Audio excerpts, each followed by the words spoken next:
就是那会儿他还有女朋友，就后来我也不知道咋了，他跟他女朋友就分手了，然后老去喝酒啊什么，我就觉得应该多关心一下他，安慰一下他，吃饭呀，吃哪呀，然后我都屁颠可美了就跟着。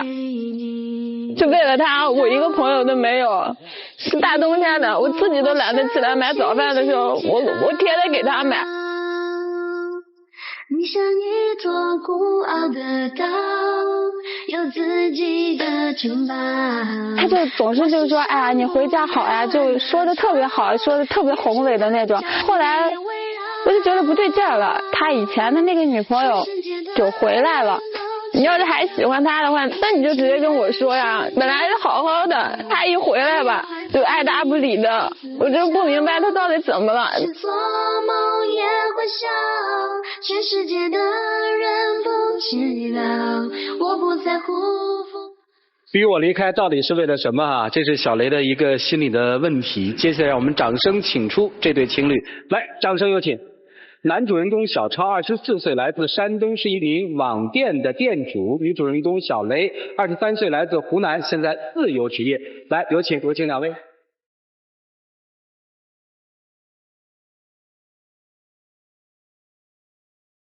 笑一个。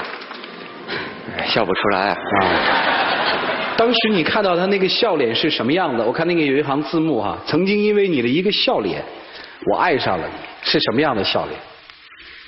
啊，就是那一次是因为我是下楼梯嘛，可能我平时走路就蹦蹦跳跳的，就绊了一下，然后那个书就碰到他了，然后他就回头，他那一笑我就觉得电到你了哈。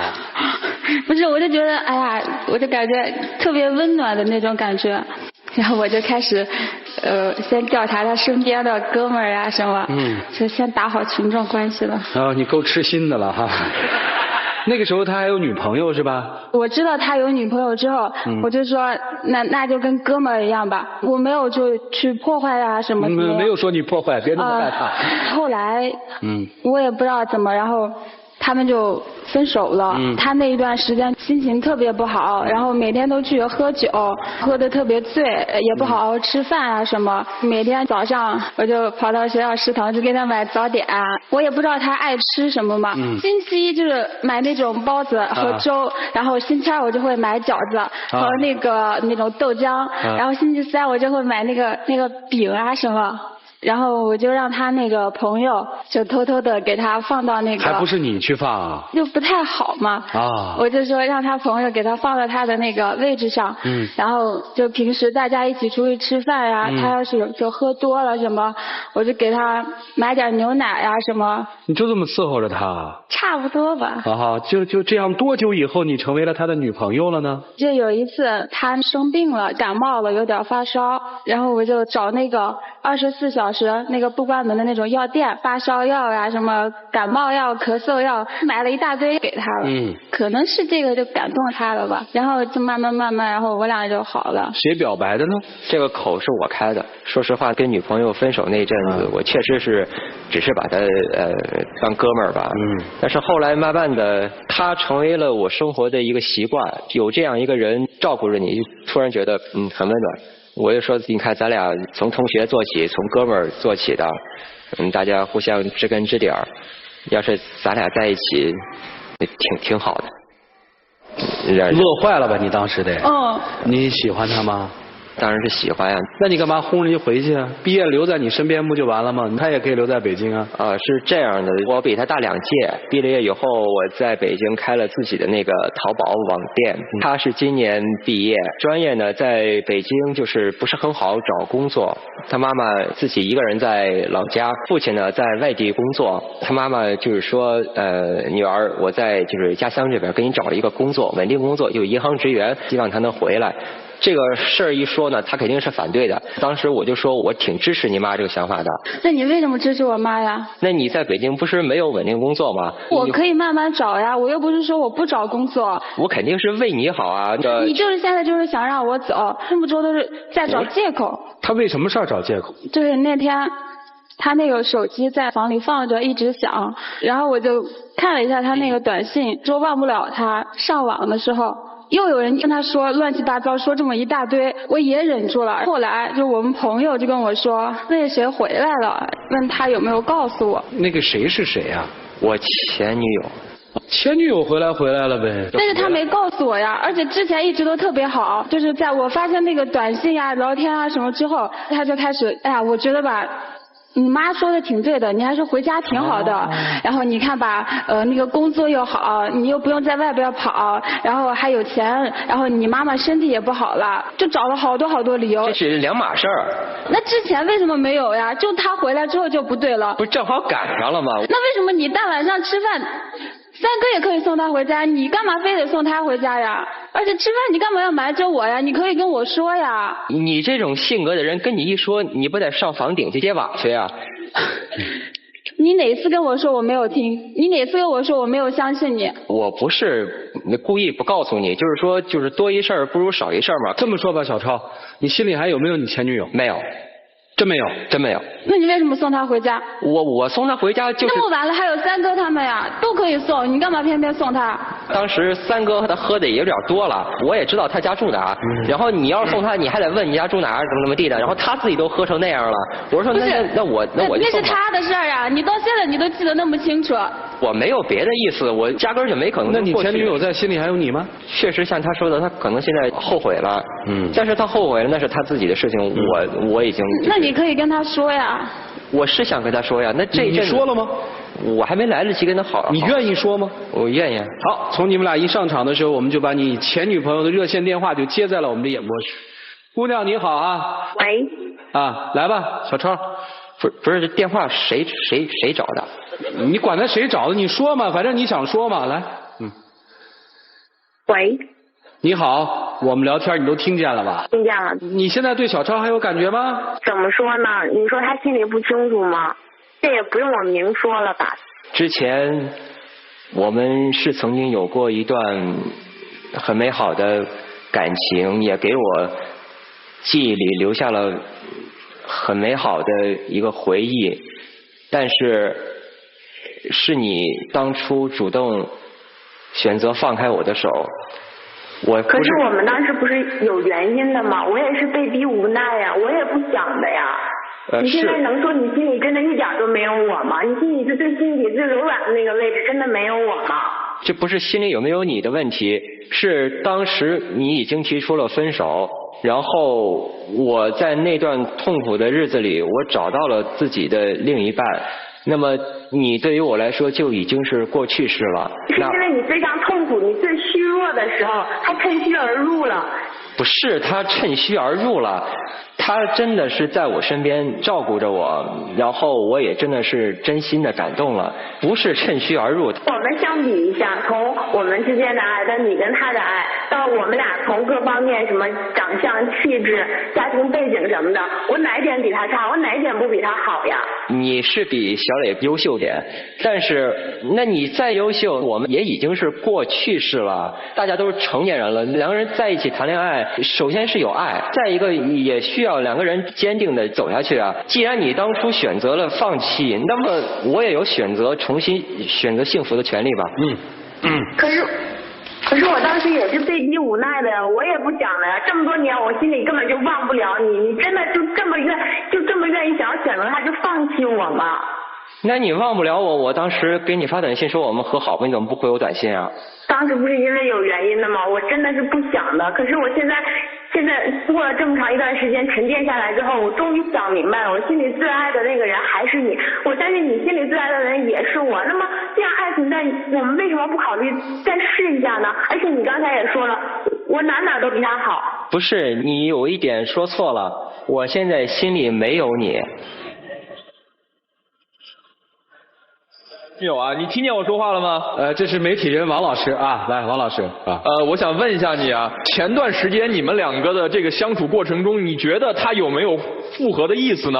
我觉得他有。你怎么判断呢？这只是一种感觉，人的直觉吧。你感觉错了。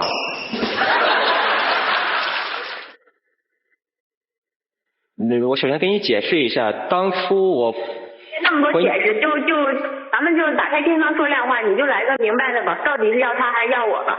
那我肯定要他呀。我当初选择不直接跟你说，是我觉得这个事儿已经过去了，没有再说的必要了，不是说我心里还默认两可。你可能是有一点立场上的误会。我现在吧正在做节目，我想先修复一下我俩的关系，你能不能先挂了呀？看多高兴，多高兴！先谢谢这个小超的前女友哈，接受我们的访问。来，真心丘比特问卷。王老师，其实他的那个恐惧我能够理解。现在很多女孩3大恐惧，长胖、卸妆、前女友，基本上女孩碰到这3件事都会害怕的不得了。可是呢，我不得不说这个女孩还是比较有心机的，天天给她嘘寒问暖。所以呢，这个小伙现在就开始感动了。量变引起质变，感动之后慢慢就有可能心动了。我觉得这个女孩之前她的恐惧也是因为小超没有给出一个明确的态度，我相信现在给出明确态度之后，最大的对手已经没有了，现在唯一的对手就是距离了。不想异地恋，害怕他又被抢走，尤其是前女友穷追不舍。2个人离开的太远，就万一要是有什么就其他的女生再对他好的话，那我又不在，然后因为我前女朋友的事情，他找了很多的证据，挑明了就是不是证据，是你朋友告诉我的。他说让我小心着点儿，他说你不对劲儿。那你的证据你确定的属实吗？三哥说的。你一定要相信三哥的话吗？我开始不相信啊，后来你说多了我就信了呀。那现在呢？刚才已经拒绝了，现在呢？现在我想他跟我说。你让他对你说什么呢？说我跟他绝对不来往。来我说吧，于老师来。小超，那有几点，因为你在失恋的时候情绪比较低落，这个时候呢，他来支持你，帮助你，所以有的时候呢，在刚刚结束一段恋情的时候，的确很容易进入第2段感情。说实话，这种感情的确它的风险比较大，长了以后你才能真正知道理性下来到底2个人合适还是不合适。所以这是我一个担心。第2个担心呢，为什么要离开？我觉得还是有点问题。一个非常爱对方的一个人，一定会把最爱的人留在自己身边，往外推，我相信还是有一些问题的。那我问你个问题，你让他离开，你们最快再重新在一起的时间应该有多长时间？1年的时间，差不多啊。只是客观原因，没有感情问题吗？没有，没有。当然，可能你是一个理性的人，也可能考虑比较现实。但是有一点，小磊的个性也需要你能够理解，他是追你的。他一直仰望着你，非常喜欢你，所以他的自我价值感不是那么强。包括刚才你已经和前女友说的那么清楚了，他还要求你跟他讲，所以对他而言，他一天不在你身边，他就不踏实，也就是没有安全感。所以你要让他离开的时候，你要考虑到这个因素。另外一个呢，小雷我也说一下一个规律，男人大多不太会珍惜对自己太好的女人，有的时候这一点恰恰就是把自己给爱丢了。你会完全把注意力放他身上，而他会有一种压力感，所以这种不珍惜其实也是一种心理学基础在里面，他会上赶子不是买卖嘛。所以呢，这份爱情要经得住考验，包括刚才前女友的考验，也包括时间的考验，甚至包括空间的考验，不是仅仅你握在手里面，它真的永远就是你的。全心全意的付出可以换来感动，但未必换得来心动。朝夕相处的陪伴可以产生感情，但未必产生得了爱情。这就是我对于你们俩最担心的一个地方。在场所有的观众都可以看到，这个小磊爱小超远远胜过于小超爱小磊。其实我认为这个小磊是一个非常优秀的女生啊，有着这个灿烂甜美的笑容，可爱大方的个性，不懈追求的勇气，细心呵护的温柔，但太缺的是自信。你确实付出了太多的努力去获得这份爱情，所以你特别害怕失去。但是越害怕失去，你就会亏得越多。你们刚才在谈话当中说到一个三哥，我对这个比较敏感啊，因为我的外号也叫三哥。我跟你们所说的那位三哥的心思是一样的。我觉得小超这个男人不是一个非常笃定的男人，虽然刚才在万众目光的面前拒绝了自己的前女友，但可以看得出他性格当中的不够淡定。他肯定不可能跟自己的前女友做到老死不相往来，他也肯定做不到在前女友切切的要求帮助之下他会言辞拒绝。他的性格上面就有更多的因素导致他会产生一些将来有可能杀害你的事情。而这恰恰是我们所不愿意看到。我们在座的人都看到小磊是个非常可爱的女孩，每当这个小超说了一句有利于她的话，她马上就像现在一样开心的微笑。所以我相信任何人一个人都不希望你受伤害，那么在这一点上就尤其要叮嘱小超，获得了像小雷这样的一个女孩子，应该像如获至宝一样好好的去珍爱她。我认为真实的爱情确确实实的就是应该把它牢牢的抓在手边，而且小雷愿意时时刻刻的守在你的身边，你为什么不这么做呢？我呢是有点理想主义的，我觉得如果说距离真的能够让你们的爱情断的话，那就断了好了，不值得珍惜啊。有一句话嘛，只要有爱，天涯近若咫尺；一旦无情，咫尺亦是天涯。如果说完全反对王老师的意见，在这个问题上，我支持涂磊。不，我觉得对吧？我们动不动到底是距离还是要那种很残忍的？我觉得是，我咱拿这个东西做一个试金石，不是要做试金石。如果说他要用监视或者盯住男人的方式才能够锁住这个男人的心的话，这个爱情多可悲。这是不对的。就像你刚才所说的，一个女人如果以监视窥视的方式，这是不对的。但是你们刚才所说的距离不，爱情没有那么伟大的。我们动不动说这个年龄不是问题，身高不是距离，但距离真的是问题。所有的婚姻内因外因都会起作用，没错，没有哪个婚姻真的能够地老天荒，完全经得住所有外界的诱惑，能够经历住所有距离的考验的。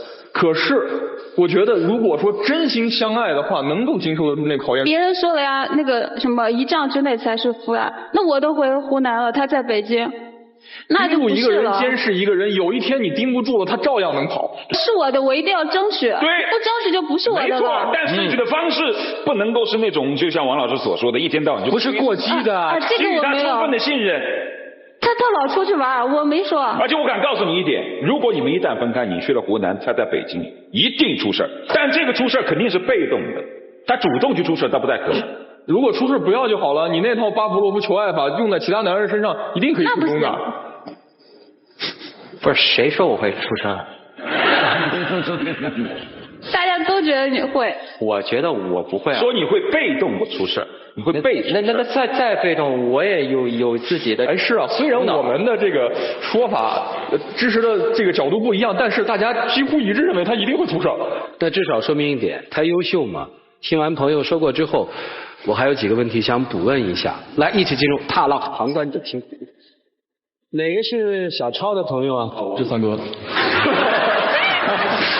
我怎么看着叫3D 差不多呀？没办法，朋友间人家俩说好好，你在这挑那什么事儿啊？小超，我要声明一下，那天晚上我没喝多。你是试他的是吧？那天是这么回事儿，小超给我打电话说，楠姐回来了，咱一块吃个饭吧。然后我当时很诧异，你和楠姐不分了吗？怎么吃什么饭呢？然后那天我就去了，然后朋友聚会嘛，很高兴。我们酒足饭饱之后，楠姐有一点喝醉了，当然我肯定没醉。为了避嫌，我说我帮你送楠姐好不好？小超立刻就把我给谢绝了，他说他要单独送楠姐回家。三哥啊，小超是个优柔寡断的人。小超他只是性子有一点绵，我感觉他平时对感情这方面吧，还是比较果决的。在与前女友的这段关系上，他一直在迟疑和徘徊，是吗？小超已经私底下向我表过态了，说他是真的喜欢小磊，和楠姐已经完全脱离关系了，以后最多只能是做朋友，肯定不会再在一起了。我一直说我有几个问题要提，这个问题提完之后供你参考吧。小超，你现在心思在做节目上吗？在啊。说实话。我在啊。不在。现在此刻你的心思在做节目上吗？在就是在，不在就是不在，诚实好吧？有70%在。你觉得他家里出那个事儿，你还要坚持跟他做这个节目，对吗？问你，对吗？不对。不对。他家里出那么大的事儿，你还要坚持拉着他来陪你做节目，你觉得对吗？不对。不对。王老师说那点说的非常重要，守住一个人是把他的心守住，而不是那么去看他。他们的节目应该在稍后的场次来录，其实是给他们提前了。因为小超的家里出了事情，他的父亲突然生病，小超非常的焦急，希望回家去看父亲。但是小磊就为这个事情就觉得一定要来完成这个节目。我为什么会把这一趴放在最后我来问你，就是老师们的担心要在这里告诉你，如果你爱的把自己都爱丢了，可能那个男人真的要跑了。小超，你是爱他的对吧？你能明确你是爱他的吗？ No。 你希望你的爱情是一帆风顺的，还是麻烦很多的？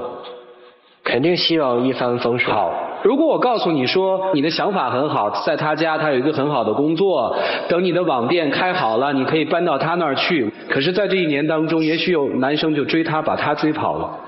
也许有女生追你，你也变心了，这就是爱情的麻烦。你是要所谓那个理想中的结果，还是希望你们两个能够守在一起，让爱情是开开心心、顺顺利利？自己想，然后去做一个选择。不想多说什么，我只是想让小磊记住今天，如果你真的爱他，长大了会体会他，那我想今天你不应该站在这个舞台上，应该是陪他回家，想明白。来，一起黄金60秒。老婆，首先我想说，今天我们吵架了，对不起。可能我前女友的事作为一个插曲，到了咱们的生命中，我觉得很抱歉。但是它已经是过去时了。我现在爱的人是你，我希望牵着你的手，坚定地走下去。如果你不想回家乡，你愿意跟我在一起，好，我们去跟你妈妈协商，我们一起在北京奋斗，咱不回家乡了。我知道我脾气不好，老跟你耍小性子。我知道我还有很多地方都做得不够完美，但是我真的很高兴我能跟你在一起。我希望以后我能一直跟你在一起。我希望我们俩能一起好好的。我一定会改掉我身上所有的坏脾气。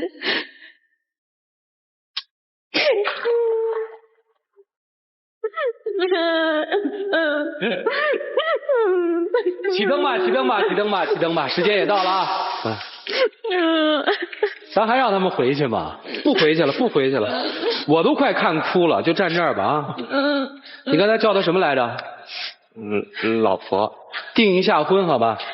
然后借期就把他带回家看看你父亲，父亲身体也不好，应该回去看看了。小花童呢？来，有请。把这戒指拿着，给你的，傻呵呵的，拿着这给我，求婚。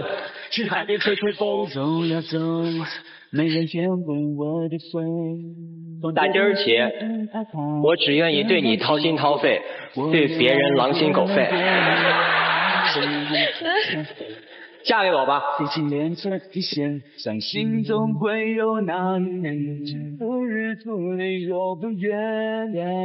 感谢天津东尼佩奇钻石为本节目嘉宾提供的订婚钻饰，感谢金立智能 eLife 系列手机为本节目嘉宾提供的订婚礼物。我本来是让说这个你们就表达一下情感，我表达完了啊，你外化一下，让我们其他人看看。小雷，我帮你这么大的忙，他请你喝酒啊？他请你喝酒？谁跟他喝酒啊？啊，给我的。三哥，给你，回去吧，祝幸福，谢谢，请回。